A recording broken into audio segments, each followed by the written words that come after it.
हर बुराई से बचते रहें हम, जितनी दे भी दे भली जिंदगी दे। ऐसे नहीं पढ़ा जाता, ला हम पढ़ के एक बार बताएं। देखो, इतनी शक्ति हमें दे न दाता। कविता कैसे पढ़ा जाता है? कविता का एक लय होता है, छंद होता है, सुर होता है। देखो, कविता पढ़ने का एक तरीका होता है। कविता फुल विराम कभी नहीं लगता। कविता का पहले पंक्ति से स्टार्ट होता है तो आखिरी पंक्ति पे जाकर इंसान को रुकना चाहिए। जब हम कहानी पढ़ते हैं या कोई निबंध पढ़ते हैं या कोई भी उपन्यास पढ़ते हैं तो उसमें जब स्टार्ट करते हैं तो बीच बीच में सांस लेने की ज़रूरत पड़ती है। लेकिन कविता में सांस लेने के लिए मनाही है, क्योंकि कविता जो होता है सुर पे बनी होती है। जिस तरह हमारे कोई गान ले लो, गान भी सुर पे बना होता है। कोई भी गान का मतलब जो कोई भी गाना ले लो वो सुर पे बना होता है। ठीक है, जैसे कि सा रे गा 7 सुर होते हैं, आपको पता ही होगा। 7 सुर से ही कविता बनाया जाता है और 7 सुर से ही गाना बनाया जाता है। तो सुर एक साथ जब लय में रहते हैं तो अच्छे प्रवचन देते हैं, अच्छे लगते हैं। ठीक है, जैसे इतनी शक्ति हमें देना दाता, मन का विश्वास कमजोर ना हो। यानी कि हे प्रभु या हे ईश्वर, हमें इतनी ताकत देना कि जो भी मेरे अंदर मन है, जो विश्वास है, वो कभी कमज़ोर ना पड़े। जैसे कि मान लो तुम्हारे अंदर मन का विश्वास है कि तुम्हें इस साल हाई स्कूल पास होना है, तो ये क्या आपका मन का विश्वास है। अगर कहोगे अरे बहुत लोग बोल दिया अरे हाई स्कूल नहीं निकाल पाओगे, सब बहुत जन दोस्त कहे तू ना निकाल पीबा, तो क्या होता है, इससे मन कमज़ोर होता है।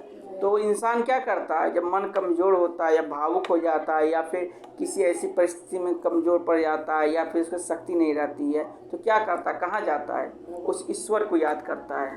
तो उस ईश्वर को याद करते हुए क्या करता है, प्रार्थना करता है। तो वही प्रार्थना कर रहे हैं बच्चे, इतनी शक्ति हमें दे न दाता, मन का विश्वास कमजोर न होए।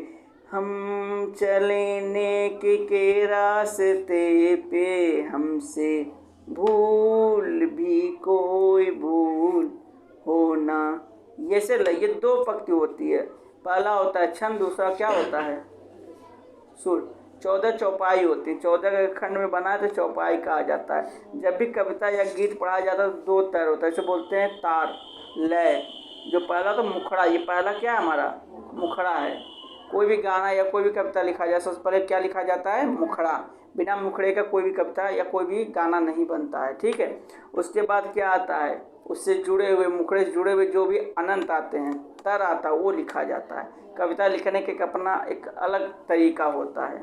ठीक है, तो आप पढ़िए, ऐसे लय में पढ़ो बेटा। चलो आपका देखो, इस समय कम से कम ऑनलाइन 320 बच्चे जुड़े हुए हैं हमसे, जो ऑनलाइन पढ़ाते हैं क्लास।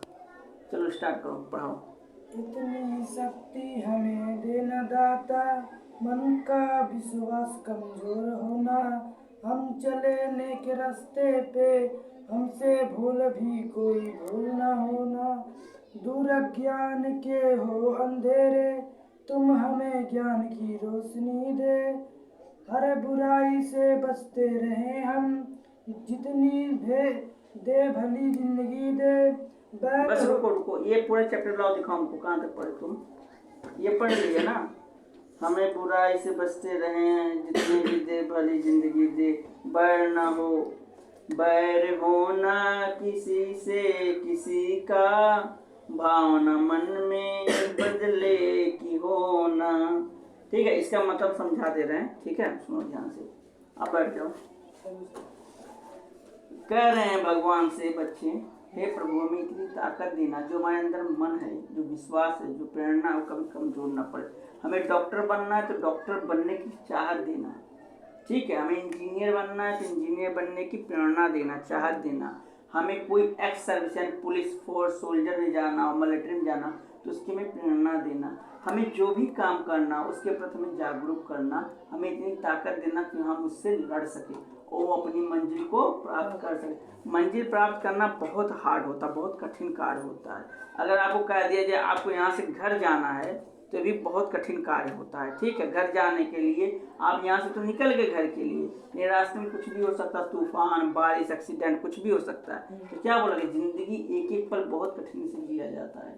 अभी जो आप लोगों का दौर चल रहा है बहुत कठिनाई भरी दौर है। इसके बाद जब आप पास हो जाओगे कि कोई एग्जाम दोगे, गवर्नमेंट जॉब करोगे या कोई भी चीज़ करोगे तो उसमें भी आपको कठिनाई का सामना करना पड़ेगा।